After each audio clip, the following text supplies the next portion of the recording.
Halo teman-teman, Welcome to Foreign Policy Corner, brought to you by PCI Chapter Binus. tak kenal maka tak sayang, aku Kayaka. Dan aku Juan. Di episode perdana ini, kita akan membicarakan tentang indikasi kepemimpinan global. Nah, bahasa Inggrisnya apa tuh, Ju? Kalau bahasa Inggrisnya itu Indication of Global Leadership. Di episode kali ini, nggak cuma kita berdua doang yang bakal ngebahas tentang topik ini, tapi bersama kami juga sudah ada salah satu dosen Binus University yang merupakan co-founder sekaligus member dari London School of Economics, Student Union, Debate Society. Beliau juga pernah menjadi head coach Indonesian School Debating Team at World Schools Debating Championship Germany di tahun 2005. Please welcome Mbak Dayu Nirma Amurwanti. Halo Mbak Dayu. Halo Mbak. Baik. How are you guys? Good. Thank you. Oke, jadi kita langsung aja nih dive in to our content. Aku mau nanya nih Mbak untuk yang pertama. Kalau dalam studi hubungan internasional, kan kita sering dengerin nih dosen-dosen ngomongin tentang power balance, dynamics, dan sebagainya. Nah, kalau aku lihat nih Mbak, kata hegemon itu tuh sering banget dilemparin di kelas. Jadi sebelum kita dive deeper ke dalam topik kita, aku mau tanya dong Mbak, sebenarnya hegemon itu artinya apa sih Mbak? Hegemon itu punya banyak prasyarat. Jadi hegemon itu intinya adalah satu entitas negara yang memiliki pengaruh yang begitu signifikan terhadap negara-negara lain di dunia. Nah, hegemon ini ada beberapa unsur atau ada beberapa prasyarat. Pertama, dari sisi kepemimpinan secara ekonomi ya. Seberapa besar sih kekuatan ekonomi satu negara dibandingkan dengan negara lain? Makanya kalau kita merujuk pada kekuatan ekonomi global pada saat ini, Amerika Serikatlah yang leading. They are 24%, more than 24% of global trade gitu kan, dan dari sisi GDP juga lebih dari 20%. Jadi dari sisi kekuatan ekonomi, Amerika Serikat adalah negara yang memimpin karena kontribusinya baik dari sisi perdagangan maupun dari sisi signifikansi ukuran ekonomi mereka masih yang paling besar. Yang kedua adalah dari sisi military presence ya, dari sisi kekuatan dan kehadiran secara militer.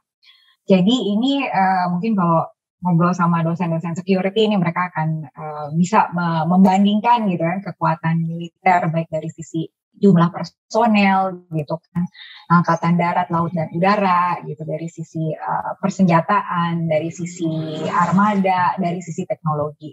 Nah, kalau dari sisi military presence ini Amerika Serikat masih leading dari semuanya nih, dari sisi bahkan dari sisi budget ya, percentage of budget, security and defense budget against their national budget, they're still the largest gitu kan. Dari sisi personel, mereka juga relatif paling besar. Dan yang menarik lagi, ini mereka ada di mana-mana. They have alliances all over the world, and they divide the world into a number of zones where they have presence gitu kan. And their naval fleet is everywhere. Katanya itu adalah salah satu doktrin mereka untuk menjamin bahwa there is a safe passage in the seas gitu kan, for trade purposes. Tapi kita semua tahu bahwa tujuan armada Angkatan Laut Amerika Serikat ada di seluruh belahan dunia itu bukan hanya untuk menjamin adanya jalur pelayaran yang aman baik bagi alur barang perdagangan maupun alur penumpang manusia, tapi juga itu adalah bagian dari mereka mempertahankan ya kehadiran militernya di seluruh dunia. Yang ketiga adalah whether they are willing or not to become a political leader gitu kan globally. Jadi apakah mereka memang mau menjadi pemimpin yang punya pengaruh dan kepemimpinan politik secara global.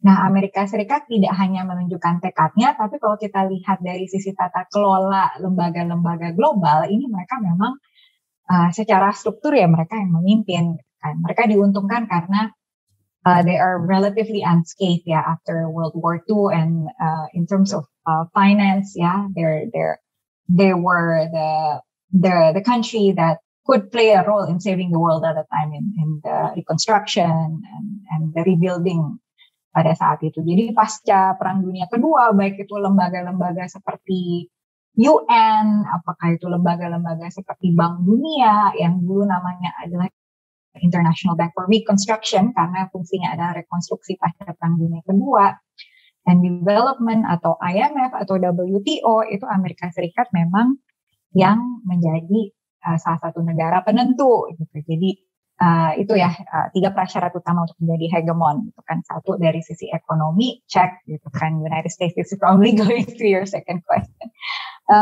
Military presence, check, in terms of presence and willingness to be a global leader as reflected in global governance, United States is there. Itu sih mungkin ya.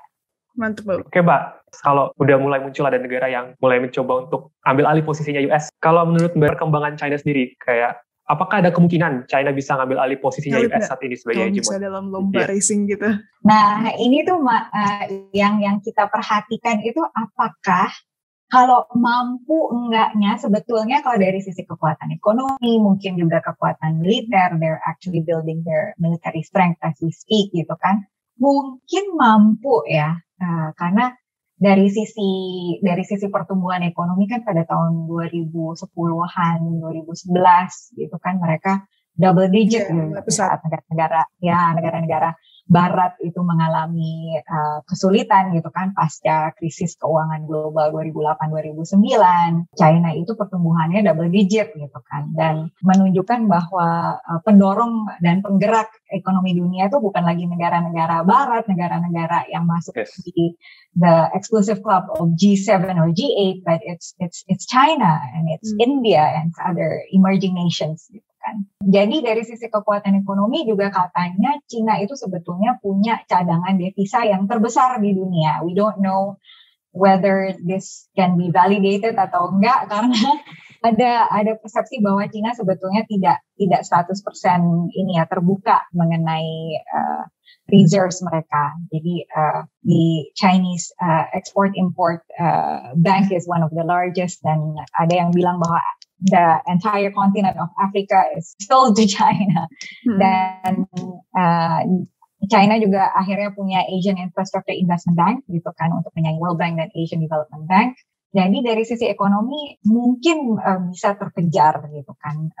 Karena pertumbuhan ekonomi Amerika juga sudah mulai stagnan gitu kan. Dari sisi teknologi juga China juga mulai catching up, in terms of skills and technology they're catching up very quickly. Dari sisi pengaruh juga terutama kita sudah bicara Afrika, kita sudah bicara negara dari Asia, dan One Belt, One Road, sekarang namanya ganti ya, apa namanya sekarang? It's the anyways, One Belt, One Road. The One Belt Road project itu kan sebetulnya it's an infrastructure project, but it's one way for China to expand their influence beyond Asia, ya kan. So economic presence, yes, they may be able to catch up and very quickly as well. In terms of military presence, yes and no, karena dan ini ada kaitannya dengan whether or not they're willing to expand their influence. Karena banyak pengamat yang melihat potensinya ada, tapi kalau kita lihat China sangat selektif ya dalam memilih isu, memilih region di mana mereka mau menunjukkan giginya. Jadi kalau Amerika Serikat kan disenggol sedikit panasan kan ya, misalnya itu kan dia mau gitu take the lead. Apalagi sekarang presidennya adalah dari Partai Demokrat di mana international presence is important to them gitu kan. They say that United States has to be a beacon of democracy. Jadi nilai-nilai demokrasi itu harus disebarluaskan oleh Amerika Serikat melalui berbagai ini kan kebijakan luar negerinya gitu kan. Mereka juga sudah menunjukkan mereka tertarik menjadi mediator di beberapa konflik. Not so much with China though. Menjadi mediator mereka lihat-lihat dulu. Do I have a direct tangible interest in the region? Kalau enggak mereka nggak mau. Sama juga dengan WTO misalnya. WTO if the issue of the particular clause in the round of negotiation is not directly related to their interest, mereka juga they are shying away from playing that role. Di climate change juga begitu gitu. Jadi kalau dari sisi governance, dari sisi political influence, ini China masih pilih-pilih. Jadi they have the potential, but we are not sure whether they are willing to assume that, because it comes with great responsibility. It comes with great resources, and I'm not sure if they're prepared or willing to do that. Aku ada personal question nih, Mbak. Yes. Tadi kan Mbak sempat mention nih kalau misalnya negara-negara Afrika itu udah misalnya mulai ngelirik lah ke China compared to ngelirik ke negara Barat lah. Why do you think that happen? Kalau menurut Mbak, kenapa? Apakah gara-gara mungkin China mungkin China tuh kayak nggak seberibet masalah politik internalnya negara-negara Afrika, or are there any other reasons? Ini berdasarkan pengalaman Indonesia juga sih. Their engagement is always very practical ya, very tangible. Jadi negara-negara Barat itu kan idealis gitu ya. Jadi misalnya ketika lembaga-lembaga multilateral yang di belakangnya tentu saja banyak negara-negara Barat gitu kan mau invest atau co-invest di satu proyek, mereka pertanyaannya tuh banyak seperti apakah ini sesuai dengan tata kelola lingkungan gitu. Jadi is there environmental safeguards that are being adhered to, orang-orang di sekitarnya gimana, ada relokasi atau enggak gitu kan, ada free and fair informed consent enggak dari orang-orangnya. Sementara for the Chinese, it's very simple. If you have environmental issues, we'll always have environmental issues in the projects gitu kan, and we should not be afraid of environmental issues. Jadi mitigate-nya gimana gitu kan. Jadi the solution that they offer is often very practical. Sama mereka juga in terms of kita di bisnis tuh bilangnya financial closure ya. Jadi seberapa cepat mereka memobilisasi sumber daya, terutama sumber daya keuangan, itu mereka cepat sekali. Jadi contohnya ini aja nih, LRT, MRT gitu kan. LRT itu dan MRT itu sebetulnya it takes 7 president before it can be built. Jadi yang namanya blueprint, cetak birunya tuh udah ada dari zamannya Presiden Soeharto gitu. Tapi baru kejadian sekarang. Dan dulu itu sindikasi pertama yang mau di-engage adalah sindikasi Timur Tengah gitu. Tapi lama banget. Padahal they're like the richest countries kan in the world. Betul. Tapi begitu ini dibandingkan dengan yang kereta cepat Bandung sama Jakarta ya, begitu ada rencana pemerintah untuk membangun kereta cepat gitu, they have the blueprint, they have the financial backing and syndication ready, they have the contractors ready. Jadi solution is always very practical, they're very fast moving, it's directly tangible. Jadi kalau negara-negara Afrika itu merasa perlu mengejar ketinggalan dengan cepat, itu tentunya sangat menarik. Sekarang Indonesia kan karena kita sudah negara berpendapatan menengah, kita sudah relatif bisa memilih ya.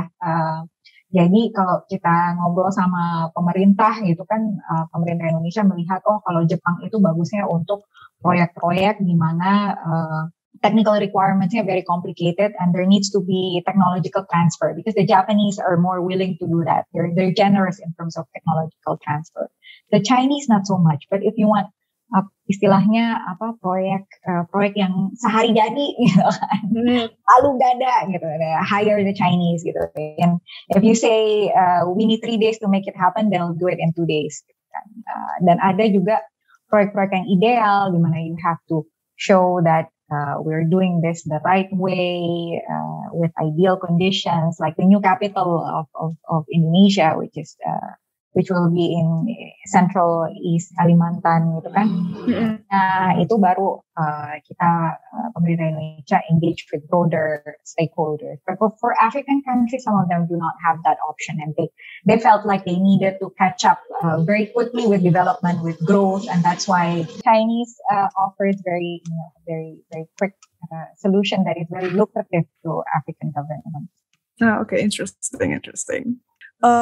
Tadi Mbak sebelumnya kan sempat mention tuh ada kemungkinan nih China bisa nyalip US ya kan. Menurut Mbak apa yang harus US lakukan terutama dalam pemerintahan barunya Biden Harris setelah the whole mess with Donald Trump, biar nggak kalah dan terus memegang teguh status world leadership tersebut. Menurut Mbak gimana? Jadi it's complicated. Sebetulnya waktu zamannya Trump itu pertumbuhan ekonomi mereka lagi bagus-bagus ya before COVID-19 ya. Trump always prides himself in saying that, look, unemployment is the lowest during my tenure before COVID-19 happens. Terus the stock market was the most vibrant. So there is a balance that they need to strike between promoting international trade sama domestic protectionism. Jadi Biden-Harris ini juga harus berhati-hati menjaga keseimbangan antara membuka Amerika kembali untuk perdagangan dunia, because some deals are very lucrative. Kayak sekarang kan mereka lagi perang dagang nggak cuma sama Cina ya, tapi sama Eropa dan yang lain. Jadi, tapi di saat yang sama ternyata pada saat masa pemerintahan Donald Trump dengan proteksionisme domestik itu tingkat pengangguran yang paling rendah gitu kan, secara persepsi dan keyakinan atau confidence-nya pasar gitu. Market confidence was the highest domestically in the US before COVID-19 struck. Jadi makanya banyak yang mengatakan jangan buru-buru berharap kalau Biden-Harris ini naik, maka akan ada renegosiasi ulang klausul-klausul perdagangan yang sudah terbentuk semasa kepemimpinan Donald Trump, because they think that there is a merit for some degree of protectionism. Jadi finding a balance there is going to be rather tricky for Biden and Harris. Yang kedua, ini juga sangat sulit karena dari sisi military and political influence, they also need to maintain U.S. global leadership, and this is not cheap. This is not cheap, and they're in the state of the largest budget deficit. They just announced ini kan relief package yang terbesar sepanjang sejarah gitu. Jadi kita nggak tahu apakah mereka masih punya resources to do so. Yang mungkin mereka bisa lakukan adalah engage United States allies, gitu kan. Jadi use proxies instead of them using their own resources. But using proxies will require United States to rebuild its relations, karena banyak yang dirusak. Betul, setuju banget.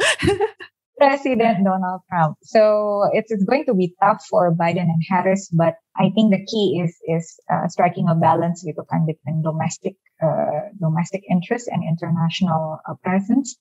Dan yang paling penting dan yang paling genting adalah mereka harus overcome their COVID-19 pandemic, karena ya itu mempengaruhi perekonomian mereka secara domestik. Dan memang if you speak to if you have friends or family members who are in the States, it's very serious. It's even more serious in our country gitu kan. You have shops closed, you have people that are unemployed, you have houses that are being foreclosed gitu. Jadi disita kembali oleh bank karena banyak yang nggak bisa bayar cicilan. I think in terms of priority, COVID-19, they have to overcome the pandemic gitu kan. Baru gitu kan, looking at the balance between economic nationalism, protectionism, and opening up the US for trade, and then maintaining itu international presence, which is not going to be cheap. Kalau semisalnya, kan seperti yang ada beberapa waktu zaman pemerintahnya Trump nih Mbak, dia sempat membuat kebijakan untuk keluar dari perjanjian Paris Climate Agreement yang terkait climate change itu. Menurut Mbak, apakah di masa pemerintahannya Biden ini US perlu untuk join kembali ke dalam agreement ini? Soalnya kan ini terkait seperti yang Mbak bilang di awal, presence dalam isu global. Sedangkan China sendiri, dari beberapa referensi yang saya baca, dia juga sudah mulai sukarela untuk memimpin kembali terkait Paris Climate Agreement ini, Mbak. Jadi kalau kita baca, ada salah satu senior kalian yang hanya meneliti tentang the relation between US presidency and climate change negotiation. Gitu kan. Dan ini sampai bosan ya, kalau Demokrat gitu kan, presidennya Demokrat, mereka pasti aktif gitu kan dalam climate change negotiation. Kalau presidennya Republikan gitu kan, mereka nggak mau terlibat sama sekali atau they're stepping back significantly. So in terms of the ideal whether they should return to Paris Agreement and assume leadership, yes, karena they're the largest emitter, jadi mereka adalah penghasil emisi gas rumah kaca terbesar di dunia, mereka adalah perekonomian terbesar di dunia.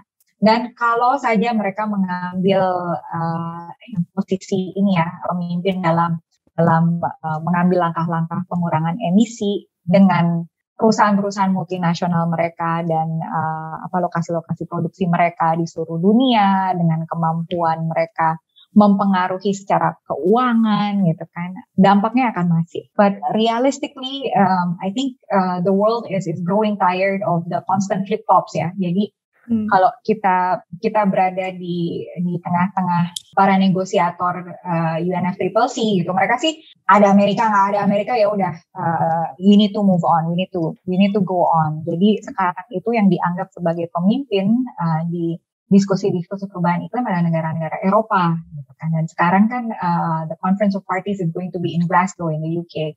So it's also a show for the UK that even as they have left EU gitu kan, tapi Inggris masih punya komitmen yang tinggi terhadap perubahan iklim. Jadi kalau dari sisi kontribusi keuangan misalnya ke lembaga-lembaga yang memberikan dukungan mitigasi atau adaptasi perubahan iklim, Amerika tuh ternyata nggak begitu besar dibandingkan dengan negara-negara Eropa. Kalaupun Amerika masuk, itu adalah lembaga-lembaga they're non-profits, jadi kayak the Rockefeller Foundation, Hewlett-Packard Foundation, Ford Foundation, so not the government, which is very interesting. So Americans would like to contribute significantly to climate change mitigation and adaptation. The government depends on the presidency. Kalau Cina merasa bahwa dengan mereka menjadi negara yang pertumbuhan ekonominya terbesar gitu kan, mereka punya tanggung jawab untuk menjadi teladan bagi negara-negara berkembang lain. Karena kalau enggak kan negara berkembang kan bilang, loh kok Cina aja masih kayak begitu, apalagi kita gitu kan, kita masih kita mah apa gitu kan, rumah-rumah gila dibandingkan dengan Cina dari sisi industrialisasi, dari sisi pertumbuhan ekonomi, dari sisi kemampuan to transition away from dirty energy, from natural resources extraction and so on. Jadi China merasa punya tanggung jawab moral itu, dan mereka sudah lumayan menunjukkan ininya sih leadershipnya. Also in climate change negotiation we have a group of 77 developing countries. Dan di situ Cina yang memimpin. Jadi yes, China is leading, but again mereka juga pilih-pilih gitu. Jadi kalau ada isu yang lumayan sulit gitu kan Cina masih suka dituduh nih, kamu katanya udah mulai hijau, but how green ya? Kalau kita di lingkungan itu, are you dark green, are you light green, or are you green to brown, or are you dark brown? Jangan-jangan ini greenwashing itu pura-pura hijau, padahal sebetulnya enggak. Nah, masih ada tuduhan-tuduhan seperti itu juga yang masih harus di-address oleh China. Mistrust gitu ya Mbak, bisa dibilang atau Iya, there's this. Pokoknya kalau kita ada di, maybe one day if you aspire to attend one of the conference of parties, and you can as a member of youth. Jadi biasa kita ada delegate youth khusus gitu yang boleh ikut UNFCCC Conference of Parties gitu. Ada konferensi negara-negara pihak ini kan, konvensi internasional tentang perubahan iklim. Nah itu biasanya ada delegasi khusus youth. Nah di situ biasanya mereka saling menuduh tuh, negara-negara berkembang akan bilang negara-negara maju ini gimana sih janjinya akan bantu, tapi bantuannya tidak pernah datang. Sementara negara maju akan bilang, ya kalau kita bantu, there's always strings attached, there's always conditions, and you have to be serious in transitioning to more climate friendly economic development path. Itu selalu ini ke Indonesia. Ya Indonesia kita akan bantu, tapi you have to take action on your forest fire, karena kita tiap tahun kebakaran hutan, dan kebakaran itu disebabkan karena kesengajaan ya, karena it's the planting season, burning is the cheapest way to clear land. So unless the government is being serious, then we're not giving assistance, karena kayak menggarami lautan kan, you're not getting results that are expected out of that. Terus ya ada yang menuding Cina gitu kan, ada yang menuding negara-negara Eropa, pledges. Jadi biasanya di konferensi-konferensi ada banyak berlomba-lomba memberikan pledge. I pledge 100 billion US dollars that will go to developing nations. Nanti developing nationnya bilang, ya pledge doang. Once it's in the media, it's gone. It's never disbursed. Jadi it's tough ya. Makanya kayak Greta Thunberg itu kan marah banget dia. How dare you? Apa yang ngomong gitu kan? Yeah. Pemimpin dunia, karena dia merasa capek juga mungkin ya. Ini orang banyak yang ngomong doang, but there's no actual action on the ground in terms of climate change. Ini jadi ini ya, digress away. But if you're interested in the topic on climate change, sangat menarik kok Mbak, sangat menarik insight-nya. Iya. Oke Mbak, misalnya Cina berhasil menjadi hegemon dunia nih, China berhasil mengambil alih posisi US sebagai hegemon, kira-kira dalam dinamika politik internasional tuh bakal terjadi perubahan nggak ya? Atau nggak ada perubahan apa-apa? Prediksinya ini ya, mungkin mereka bukan mengambil alih, tapi they will be acting as a balancing power to the US during the Cold War, and this is of course before you were born, perhaps parents were not. Udah belum ya? Belum Mbak, belum. Masih jauh Mbak Dayu.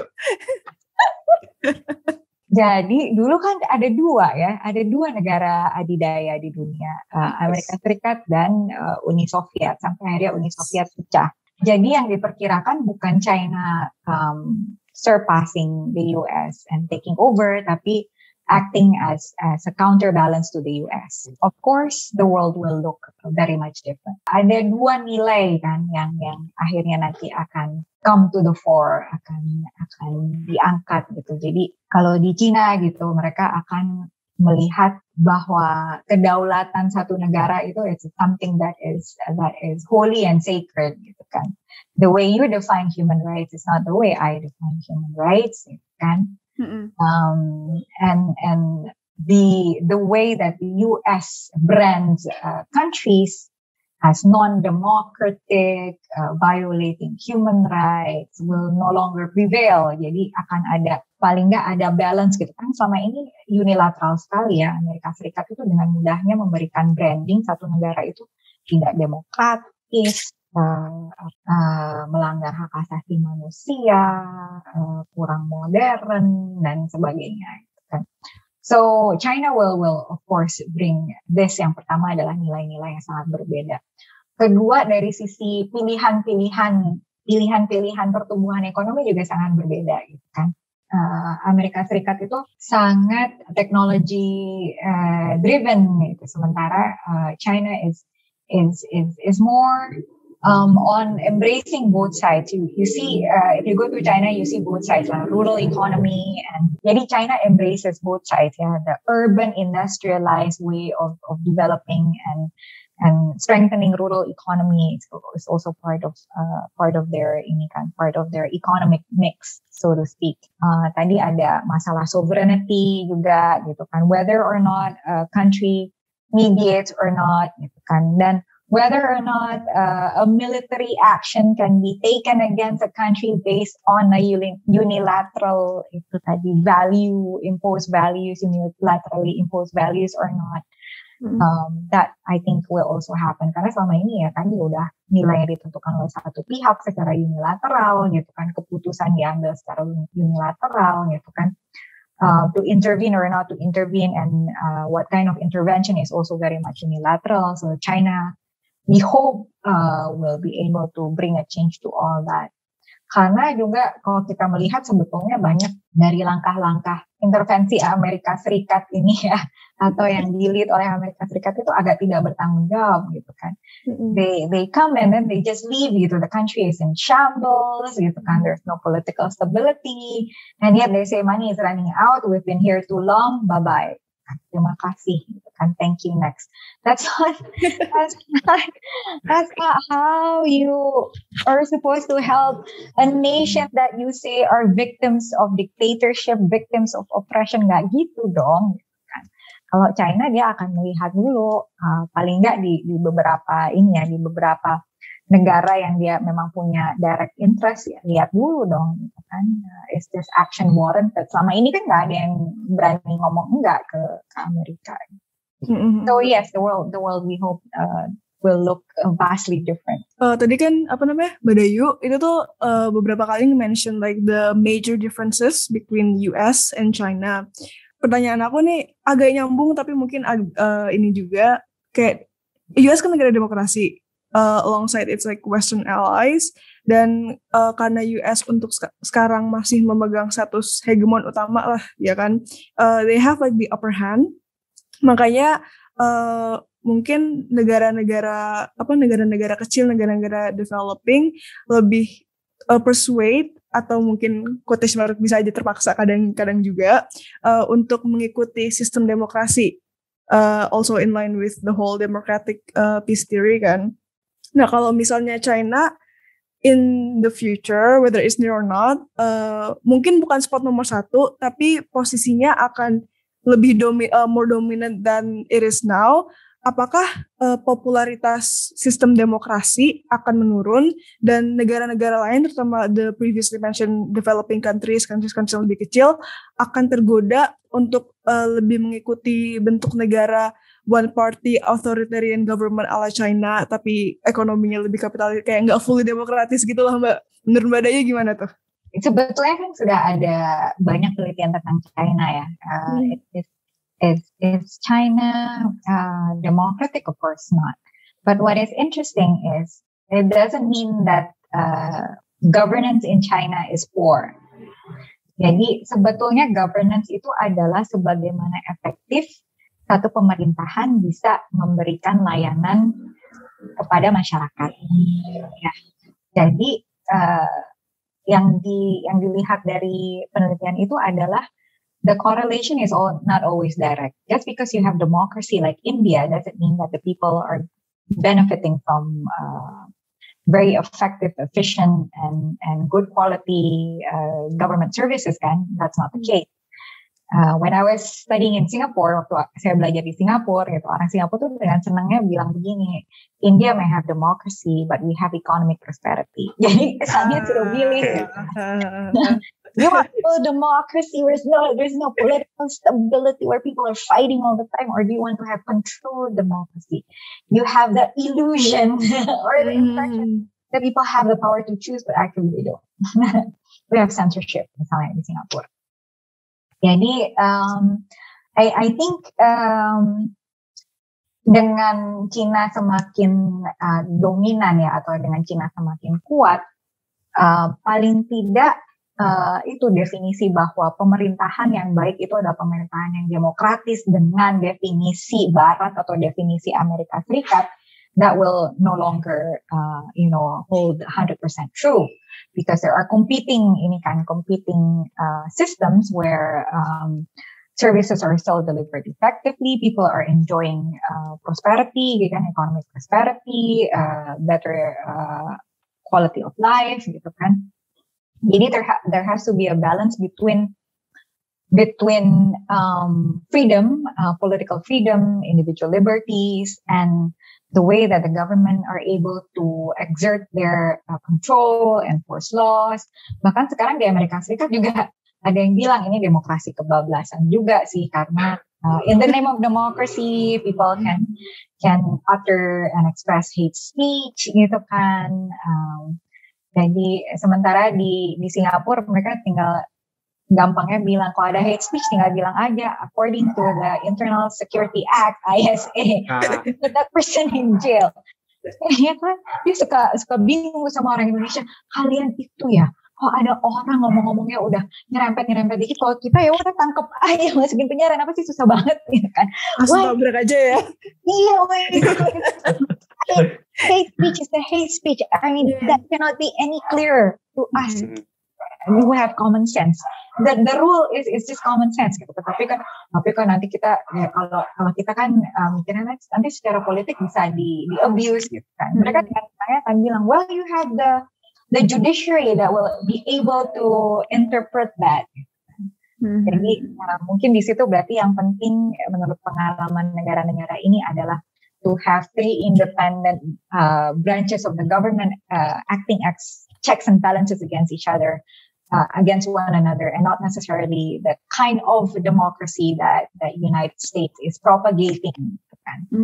So in China as well, jadi yang mereka lakukan itu adalah between the different levels of the government, there is a competition. Jadi it's not okay. It's a one party system, yes, kan partainya cuma satu.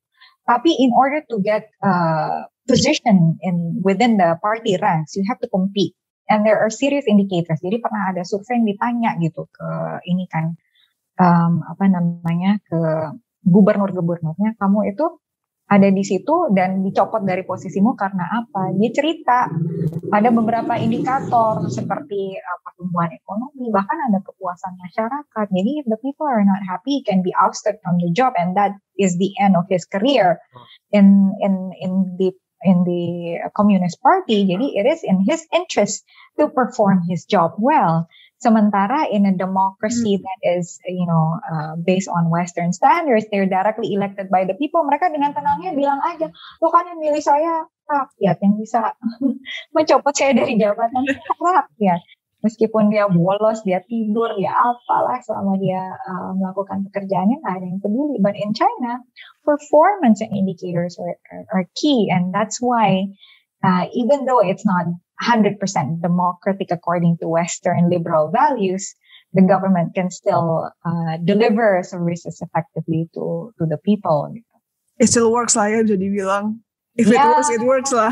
Yeah, or in Singapore, when you have a hybrid system, it's not full democracy where, you can speak freely and what have you, but with the combination of control and freedom, limited freedom of expression, you can still have prosperity. And the Singaporeans will argue that's not the case in India, and probably they will argue that's not really the case in Indonesia.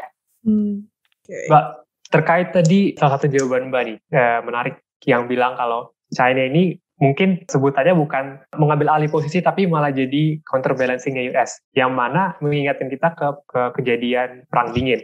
Nah, kalau kita ngeliat Perang Dingin waktu US Uni Soviet itu kan ada istilah proxy war. Bagaimana dengan kondisi kalau US dan China jadi dua negara adidaya? Apakah mungkin bakal ada juga proxy war? Terutama kan kalau kita ngelihat di Laut Cina Selatan itu ada presence-nya China, ada presence-nya US juga. Dan apakah bakal ada kemungkinan kalau terjadi proxy war di wilayah-wilayah sekitar Laut Cina Selatan itu? Ada yang namanya proxy war, ada yang namanya, what do you call that? Just because you have a presence, it's a deterrence. Presence is basically a deterrence for any conflict to occur, gitu kan. Jadi, I don't think there will be proxy wars. Kalau udah ada proxy war, yang pertama kena Korea justru kan. Yeah. Yeah. Yeah, it's where the two forces are like really almost head to head, gitu kan. I don't think it's within any of the two interests, whether Chinese or the Americans, to be engaged in proxy war or in immediate conflict, gitu kan, baik secara proxy atau secara langsung. They know that it's going to be economically expensive, terutama buat China ya. I think the mere show of strength from both sides is enough deterrence. Dan China sebetulnya meskipun mereka tapi dua-duanya lah, the Chinese and the Americans are both willing to pursue resolution of conflicts and disputes through mechanisms such as International Court of Justice gitu. Meskipun ya keputusannya juga mungkin sedikit tidak dihargai, but I think they are trying to show goodwill that they want to resolve disputes through internationally agreed mechanisms. Jadi no, I don't think there will be proxy wars. It's not in their interest, especially not in the Chinese interest. They're not different from the Soviets, or the Russians now. There was a purpose of them controlling their influence over certain territories, not so much with with China, because for China it's not territories or former colonies per se, but it's more economic interest, and for them to defend their economic interest, conflict is not, it's never the answer, karena kalau ada konflik berarti itu ada satu hambatan nyata terhadap perdagangan, terhadap investasi, terhadap kepentingan ekonomi mereka. So short answer is probably no. Yeah. Jadi apa namanya Mbak, sebagai hidangan penutup nih bisa dibilang, kira-kira apa, kita ada pertanyaan terakhir nih Mbak. Kan kita udah apa namanya bolak-balik nih ngomongin dari apa perspektif China, perspektif US, what both sides do. Bagi Mbak nih personally, lebih prefer US yang menjadi hegemon dominan atau China? And tell us why. I am in the personal opinion that having a single country acting as a hegemon is not healthy for the world. Okay. Okay. Yeah, jadi you can't have a single unilateral country sok tahu gitu kan. Ya, semena-mena gitu ya Mbak, takutnya gitu. Nggak cuma semena-mena sok tahu loh, apa namanya, if you go abroad and study, I mean, all of your texts and references are probably from the United States, right? And some parts from European countries. So they have certain perspectives that they think are superior, gitu kan. Padahal nggak juga, kan. Jadi nggak sehat aja kalau hegemon, baik itu dalam apapun ya, dalam ilmu pengetahuan, dalam ekonomi, dalam militer, untuk hanya didominasi satu negara. Jadi it's healthier to have two, or even we haven't talked about European Union. If European Union can bring it together and act as another force, then maybe the world is a better place, gitu kan, karena you have competing ideas, competing values, gitu kan. You have more diversity. Kayaknya dengan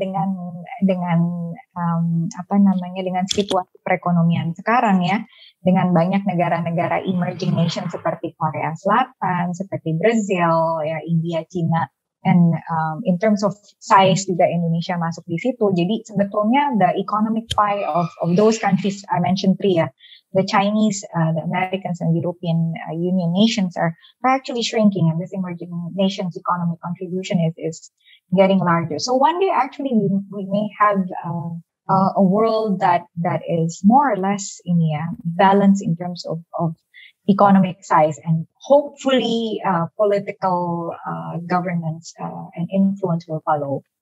Kalau begitu sih akan jauh lebih baik, karena diskusinya jadi lebih beragam, gitu kan, perspektifnya jadi jauh lebih beragam, dan tidak akan ada negara yang semena-mena memaksakan nilainya yang dianggap ideal dan semena-mena mencampuri urusan ya negara lain demi alasan apapun. Jadi I'm in the opinion that not one or even two should be the dominant countries in the world, but there should be diverse perspective. But this is really very ideal and probably utopian. We don't know, but it's important for diverse voices, even at the global political level, to be heard and to be voiced out.